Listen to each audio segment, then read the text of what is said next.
আমার এই জার্নির শুরুয়াতটা হয়েছিল টোটোর মাধ্যমে, যখন বাড়ি থেকে টোটোতে করে শ্রীনিকেতন বাস স্টপের উদ্দেশ্যে বের হলাম। হ্যালো বন্ধুরা, আবার তো বেরিয়ে পড়েছি। এই শ্রীনিকেতন মোড়ে দাঁড়িয়ে আছি। শিলিগুড়ি যাব, আজকে যাব বাসে শিলিগুড়ি। এতদিন তো ট্রেনে গিয়েছি এবং বাসে যাব, কিন্তু কলকাতা শিলিগুড়ি রুটে নয়, একটা সম্পূর্ণ নতুন বাস রুটে আজকে শিলিগুড়ি যাব এবং সেই রুটটা আপনাদের সবার সঙ্গে শেয়ার করব অবশ্যই। তাহলে কোন রুট সেটা ভিডিওটা দেখতে থাকুন, আস্তে আস্তে দেখতে পাবেন কোন দিক হয়ে শিলিগুড়ি যাচ্ছি এবং সম্পূর্ণ নতুন বাস রুটে শিলিগুড়ি। বাস আসছে, শ্রীনিকেতনে দাঁড়িয়ে আছি, এরপর জার্নি স্টার্ট হবে। বাই। এই আমার বাস এসে গিয়েছে, গ্রিন লাইন সার্ভিসের ভলভো 9400 বাস। এই বাসে করেই আজকে আমি যাচ্ছি শিলিগুড়ি। এই বাসে উঠলাম, আমার সিট নাম্বার ছিল 4। ঠিক ড্রাইভারের পিছনের সিটটায় জানলার ধারে এই 4 নম্বর সিটটি ছিল আমার। বাসে ওঠার সাথে সাথে দেওয়া হলো 500 ml একটি জলের বোতল এবং প্রত্যেকটি সিটের মাথায় দেওয়া আছে কম্বল, যাতে ঠান্ডা করলে ইউজ করা যায়।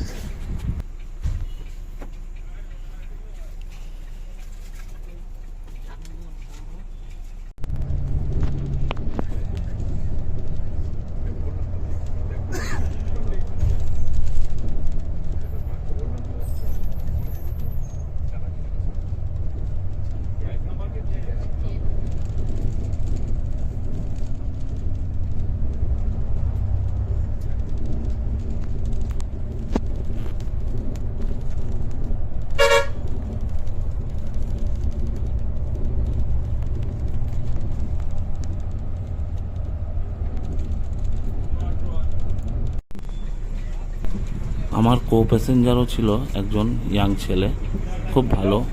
তার সাথে গল্প করতে করতে অনেক সময় কেটে গেল এবং সে মালদাতে নেমে গেল। তারপর আমি একাই ছিলাম।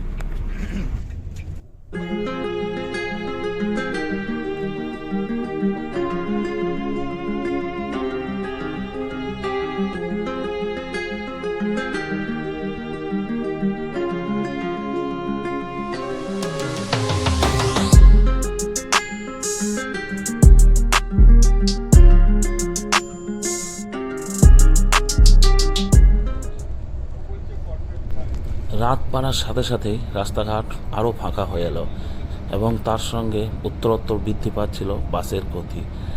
বাসের তীব্র হেডলাইটের আলোয় সমস্ত অন্ধকারকে ছিন্ন করে এগিয়ে যাচ্ছিল আমাদের বাস এবং সিউড়ির পর থেকে রাস্তাঘাট ফাঁকা এবং রাস্তা ভালো হওয়ার জন্য বাসের গতিবেগ 100-র ওপরেই যাচ্ছিল এবং এরপরে একদম বাস গিয়ে থামলো রামপুরহাটে একটি হোটেলে।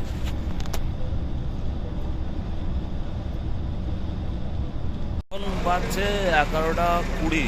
এই রামপুরহাটে এসে পৌঁছালাম, এখানে ডিনার হবে। বাস এখানে 20 মিনিট দাঁড়াবে। তো বোলপুর থেকে প্রায় 90 কিলোমিটার রাস্তা চলে এলাম এবং সময় লাগলো 2 ঘন্টা 10 মিনিট। রাস্তায় একটু জ্যামও ছিল, তো দাঁড়ালাম। 11:15 বাজছে। এখন চলুন একটু ডিনার করি। একটা হোটেলের সামনে এসে দাঁড়িয়েছে, হাইওয়েতে রামপুরহাট শহরটা পেরিয়ে এসে হাইওয়েতে দাঁড়িয়েছে। এখানে ডিনার করতে হবে, 20 মিনিট সময়। দেখা যাক কী পাওয়া যায়।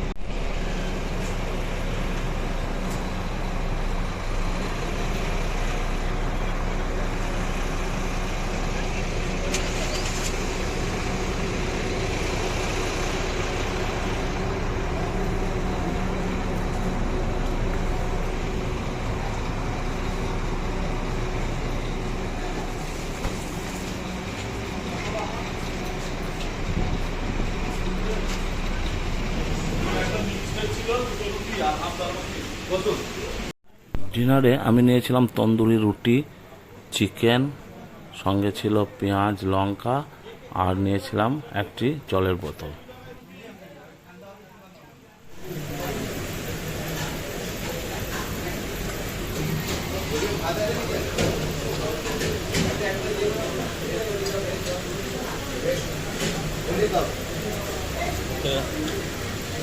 যথেষ্ট ভালো। রামপুরহাটা হোটেলে। এখানে খাচ্ছি চিকেন এবং তন্দুরি।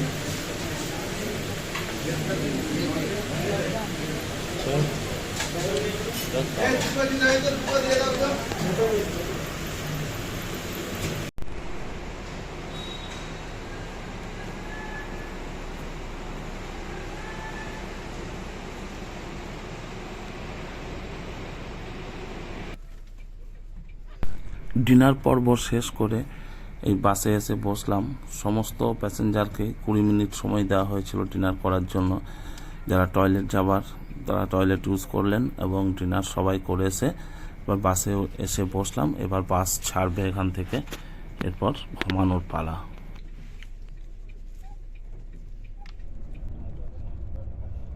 রামপুরহাট থেকে বাস ছাড়ার সাথে সাথেই বাসের চারদিকে সমস্ত পর্দা টেনে দেওয়া হলো এবং বাসের লাইট অফ করে দেওয়া হলো।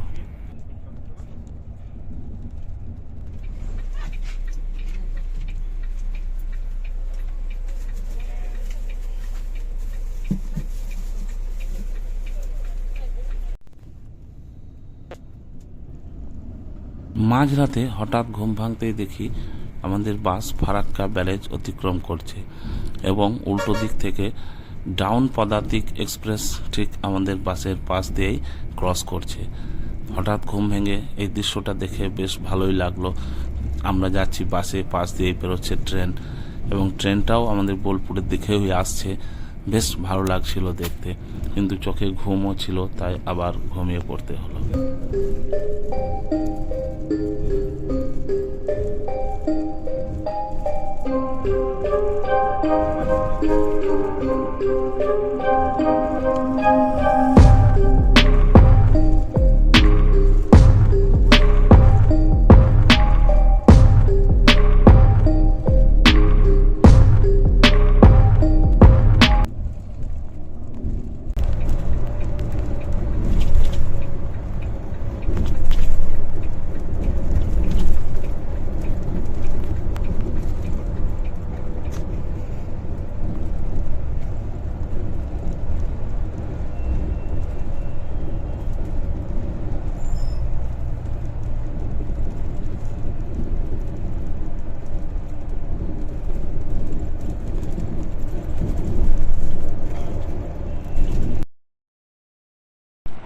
সকালে ঘুম ভাঙতেই দেখি দুপাশের পরিবেশটি আমূল বদলে গেছে। সকালে যখন ঘুম ভাঙলো তখন অলরেডি ইসলামপুর পেরিয়ে গেছি এবং দুপাশে ইটকাট পাথরের জঙ্গলের জায়গায় জায়গা করে নিয়েছে সবুজ প্রকৃতি এবং সবুজ চা বাগান। এই উত্তরবঙ্গের এই দৃশ্যগুলি বর্বর মনকে অসম্ভব নাড়া দেয়। এক অদ্ভুত আনন্দে ভরে ওঠে মন যখন আমরা উত্তরবঙ্গে প্রবেশ করি এবং দুপাশে এই সবুজ চা বাগানের প্রকৃতির মধ্য দিয়ে যেতে থাকি।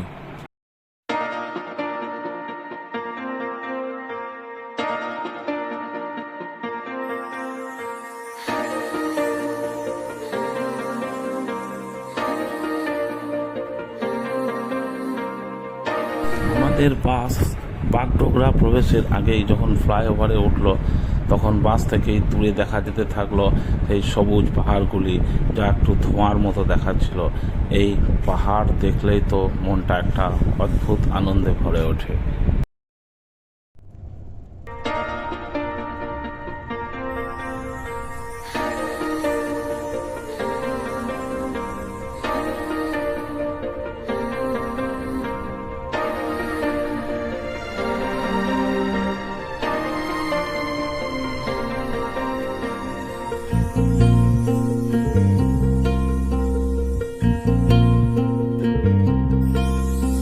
জেগে আছি ঘুম জড়ানো রাতে, তো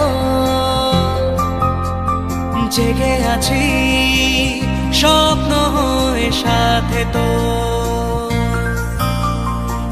কাল 6টা বাজে এর মধ্যেই শিলিগুড়ি নেমে গেলাম। এই জাস্ট শিলিগুড়ি জংশন তেঞ্জিং নর্গে যে bus stand Siliguri junction railway স্টেশনের কাছে, সেখানেই নামলাম এই আমাদের ভলভো থেকে। তো 6:30টায় ঢোকার টাইম ছিল, 6টাতেই নামিয়ে দিল। এবার জার্নি শেষ। এই বাস জার্নি কেমন লাগলো সেটা সেটা আপনারা কমেন্ট করে জানাবেন। এবার আবার বেরিয়ে পড়তে হবে কোনো এক নতুন জার্নির খোঁজে। আপাতত বাই, দেখা হচ্ছে পরের ব্লগে। বাই।